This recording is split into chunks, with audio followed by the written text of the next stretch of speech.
Christina Carey tested her oxygen concentrator with the flame test that I suggested. She almost burned the house down. She says, thank you. All right, you're welcome. Someone's actually got a link for the Giardia test. Yes, you can go to www.mybreedersupply.com. Ariel Corpus says, I'm a French owner. My female will be a year old on Christmas Eve. Hasn't had her first heat yet. When should I expect it? Well, typically first heats are something between 8 months and a year and a quarter. That's the norm, but it can be longer than that. So just hang in there. Don't get in a hurry. It'll show up.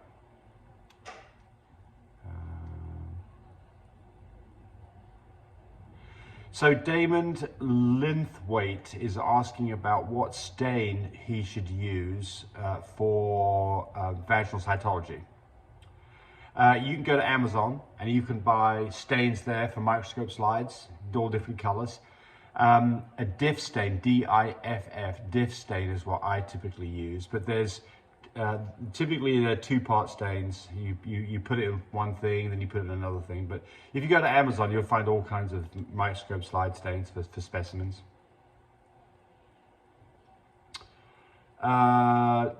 Non-re-B is asking about eclampsia. Can I prevent this before it happens after puppies are born during lactation?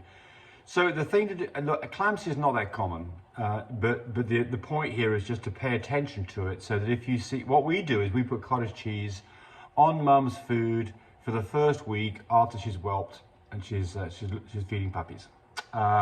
Just pay attention to if you've got a dog that starts wigging out on you, then think about things like hyperglycemia and eclampsia.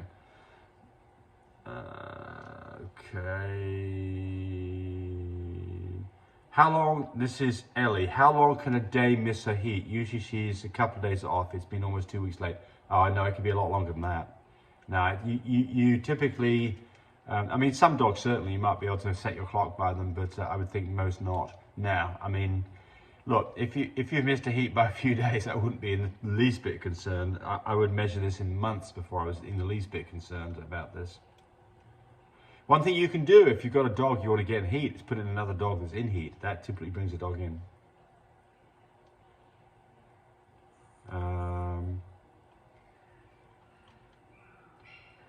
Someone's saying that their dog's okay. Van Pando Bulls said, I just got this machine. I think you're talking about the Wanfo machine. What's the best numbers for reverse progesterone for a C-section? 3 or less. 3 or less. Beta Schnitzel has bred lots of small pups in the last 4 decades, never had a eclampsia issue. My focus is on skeletal structure, lots of sunshine, goat's milk, canned milk, cheese, biljack, cod liver oil, raw meaty bones. Okay.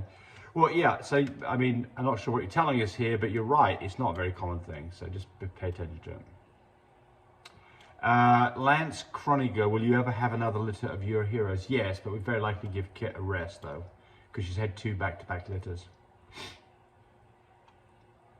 Alexander Gonzalez, can you explain the Koi Husky diluted merle gene? Specifically the ones that have white circle spots on it. No, I don't know much about it. Sorry, I'm not up on it. I will get educated, but I'm not at the moment. Loving your videos. This is Julie Baker. I'm just curious about the dilution gene and alopecia. What do you know about this, please? Well, there were some concerns a long time ago about the blue gene and things like alopecia, but the blue gene is so well entrenched these days. I mean, like 15 years of it. I don't think there's an issue at all. So, you know, alopecia is something that can happen. Alopecia is loss of hair. You can see that in dogs, but I don't think it's specific to the blue gene, at least not in my experience. Dexter says, what do you think about the big rope movements? We're not into it, but that doesn't mean that we couldn't change our minds. Emily Brolt, is Zell safe? This is after I talked about somebody getting scammed with a credit card. Yes, I think Zell is safe as far as a way to take money. I think that it is non-reversible. So anytime you do anything with Zell, as far as sending money, make sure that you're comfortable with what you're doing, because the moment you hit the button to send it, it's gone. It's not coming back. So don't get scammed. At the same time, if you're worried about getting scammed, selling puppies, I think Zell's a safe way. I think if you've got the money on Zell, I think it's irreversible, from the best I know. I don't have Zell because we're in a small community here, and it's not available at our bank yet. I asked someone asked about cowhocked, and Susan says it's the hocks are set inwards, resulting in a splayed appearance in the back legs. The hocks are closer together and toes point outwards if a dog is cowhocked.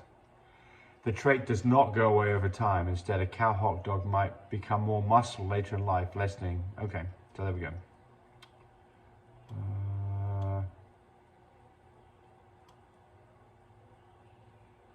Susan's chiming in here about what I said about the O2 machine.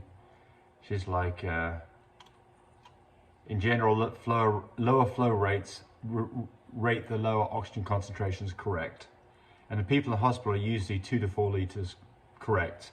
We're talking about little puppies and little lungs, correct. 1 liter is always enough for little puppies, so you don't need a high flow rate, which gives you the highest concentration. And that's what I was saying, and that's what she's backing up.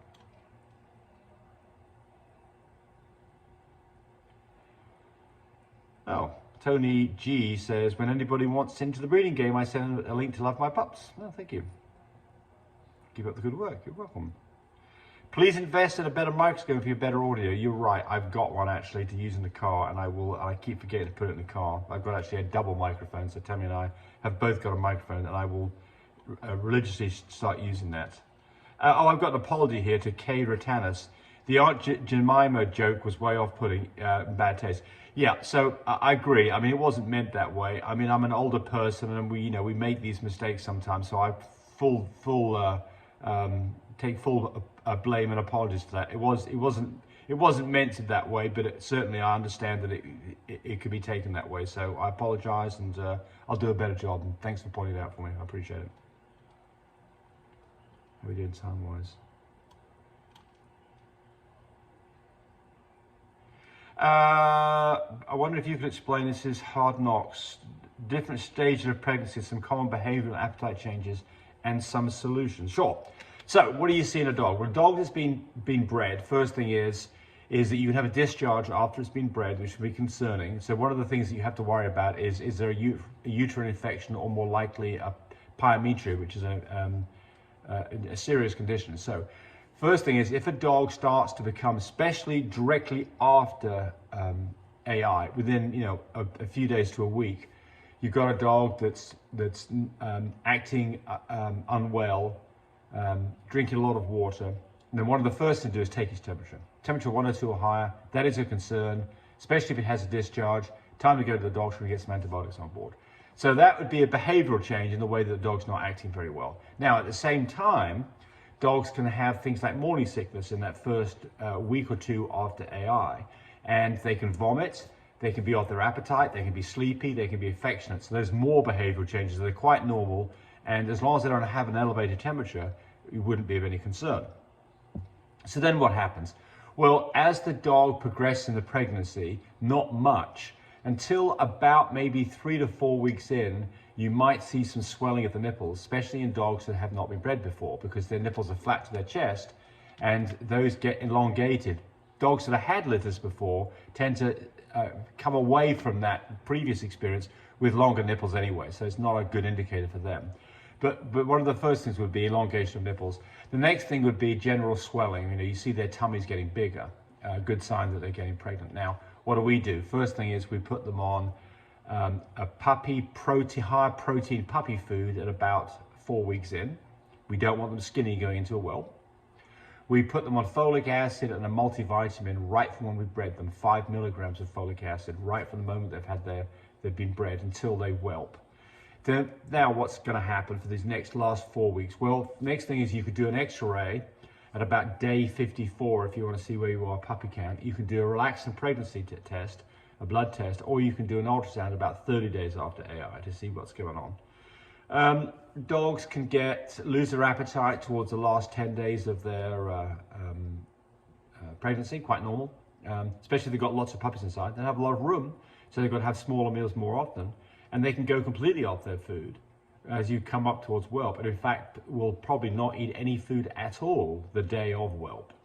Plus, you don't want a dog eating food if it's got to have a C-section, because it could vomit and then aspirate vomit while it's on the table. So we don't want dogs to eat food anyway that lasts 24 hours if possible. Yeah, so it could be more lovey-dovey, could be more aggressive towards other females. May want to be careful about a dog's exercise level for those last few weeks. We don't want dogs jumping off beds and chairs and things during the latter part. When we take our dogs out for a walk, they're on a leash for the last part. We don't want them running off, and they're not as agile maybe as they normally are, and they could get run over by a car because they think they can dart out of the way, where in fact they can't because they're a bit fatter and bigger, so watch out for that. Yeah, so we feed our dogs Bil-Jac, B-I-L-J-A-C. It's in the frozen section at Walmart. We feed that the last week of pregnancy. We give that. You won't find that if you're west of the Rockies, and it's not the only product that's out there. It just works well for us. What else? I think that's a pretty good dissertation on the whole thing. There you go. Bye. Thanks for watching the video. I really appreciate people who subscribe to me. It helps me, encourage me to do more of these videos. But do remember, disclaimer here, I am not a vet. I'm not a licensed medical professional. I'm purely a person who's been breeding dogs for the last couple of decades. Any information that you got from this video, use at your own risk. There's nothing implied here, and certainly this should not be used as a substitute for advice from your veterinarian or your medical professional. I hope you enjoyed the video. Come back for more of them. Bye.